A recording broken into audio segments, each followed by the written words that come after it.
Slide 11. Provide at least one example from a group member's experience when collaborative care was demonstrated within clinical practice, and describe how this collaboration affected patient care.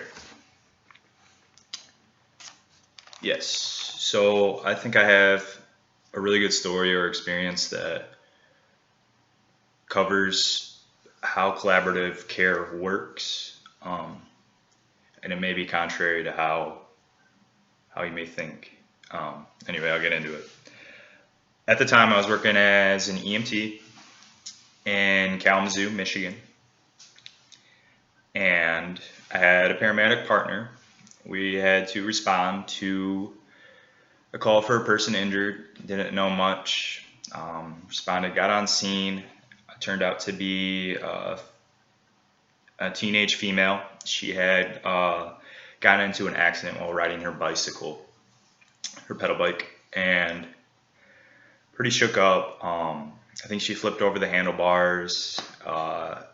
She had like broken wrist, hand, arm, all banged her head up. So we're taking all these considerations into play and trying to provide the best care for her. We splinted her wrist. My partner administered some fentanyl for pain killing purposes. She was in a lot of pain, and then we kind of scooped her up and helped her get onto the stretcher, loaded her up into the ambulance, and took off for transport. We're going to bring her up to the hospital, so she can get next level of care.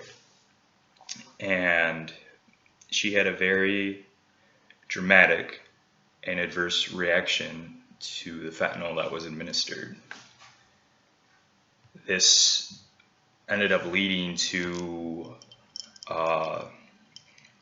she was going into respiratory distress, and it escalated very quickly. This simple call, it was just something we didn't know, whether it was an accidental overdose or whether it was she was allergic to the drug itself.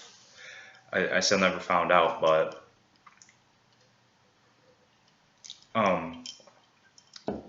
so we're getting to the hospital and we unload and we're immediately going to the travel bay, or the trauma bay rather, and there are dozens of healthcare workers, various healthcare workers in this trauma room.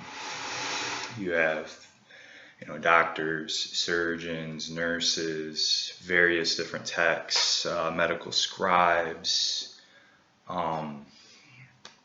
Myself and my paramedic were in there, giving the report, vitals, everything that we knew up until then.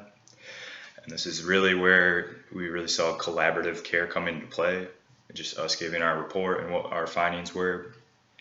And on the contrary, or on the other side of things, you see these surgeons and these doctors, they're ready to do the most good for the patient that they can. They have so much experience with trauma of various sorts, but what I saw develop was what this patient really needed while in respiratory distress.